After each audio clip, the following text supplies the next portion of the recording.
Well, Joe, we'll start with a moderator question, then we'll move to online, but obviously not the best circumstances, but just tell us what's going on. Well, I pulled my ab, and that made it difficult for me to serve, and so that's why I had to retire, basically. For now, it's a bit of I feel like I'm in a bit of shock, so I don't fully know yet anything, and I haven't been able to yet check in with the physios and all that, so that's all I have for now.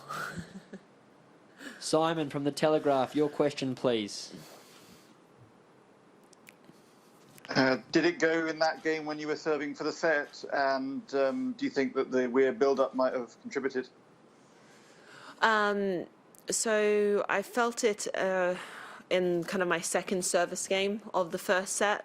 So then I was just conscious of trying to adapt well, using my legs more on my serve. Just kind of, I was just starting to be aware of it. And then kind of my second last service game of the first set, that's when it started to get quite painful, and I kind of then again tried to just manage it the best I could. But then in my last service game of the first set, that's where it got just, I guess that's when I needed to intervene with the physios to try and offload it in any way with tape and things like that. I don't have answers for you of why this happened, or I don't know, to be honest. I haven't had an ab issue in a very, very long time, so yeah, I don't know. George, next question, thank you. Yeah, I was just going to ask if this was something you've experienced before, and whether this has been generally a weak area in your body in the past. I mean, no, it hasn't been a weak area, but I've had one previous experience with it, and that was at the back end of 2016. I don't know if you guys remember, during kind of Beijing and Hong Kong, but it healed nicely, and no, I haven't had issues with it, so no. Paul, next question, please. Joe, I wonder if you can give us an idea of how frustrating this must be, having travelled all that way, gone through the quarantine and everything, and for this to happen. For now, all I can say is that I don't really know what to make of it yet. I think just because it's happened so recently, I feel in a bit of state of shock, almost like having an out-of-body experience a little bit. I have very little experience with acute injuries on court and having to withdraw, so and that's, knock on wood, that's very lucky for me. I haven't had too much experience with this, and so again, this is a learning curve for me. It's a new experience, one I hope not to have many of, and for me now it's just about looking after my body, assessing what it is, and then hopefully I'll still be able to have some opportunities to play while I'm here. Neil, next question, please.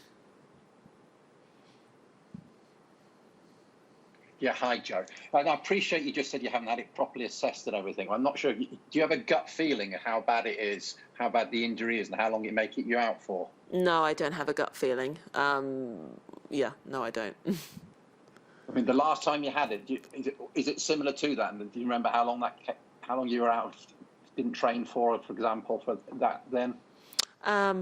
Again, it was a long time ago, so I don't know. I don't think I was out for too long at the time.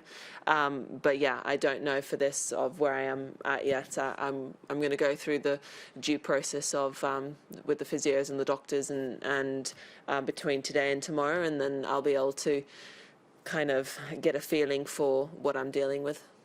Russell, when you're ready.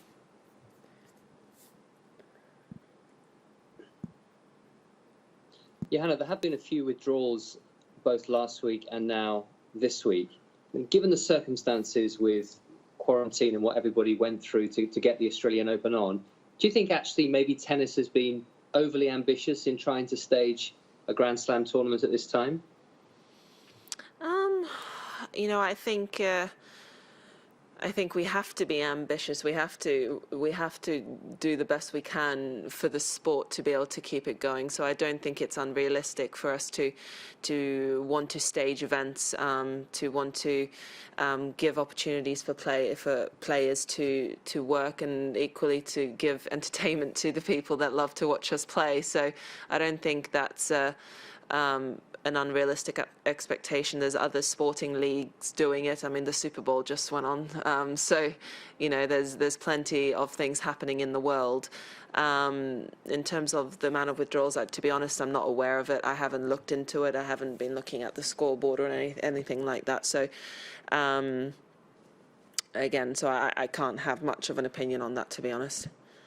Michael from the Daily Mail, next question, please.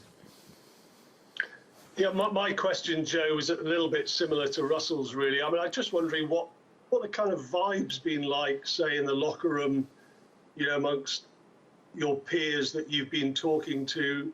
Has the whole thing, the build-up, which has obviously been very unusual, has it all felt a bit strange compared to what you're used to? I mean, compared to I guess March, or compared to before March 2020, yes, it's strange. But post March 2020, this feels quite normal, to be honest. You know, we've had the experience of having a warm-up event before a slam on the site of the slam at the US Open as well, so that's not a new experience. We obviously, what was very unique to here was the whole quarantine period, which I think that's been and done now, and that's gotten enough oxygen, to be honest. But I think, you know, overall, players are very grateful for the opportunity to play. You know, we can't spend all our lives or the majority of years training only and not being able to compete. So the fact that we've had the opportunity to compete, I know everyone is very grateful for that. Okay, last question, Rob with The Sun. Joe, do you know when you might be playing next? Do you have an idea of your itinerary? And are you committed to playing the Billie Jean King Cup in April?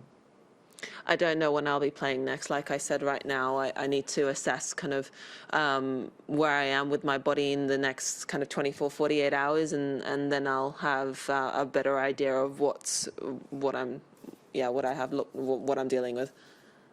Joe, thank you for your time. That concludes our press conference. Thank you.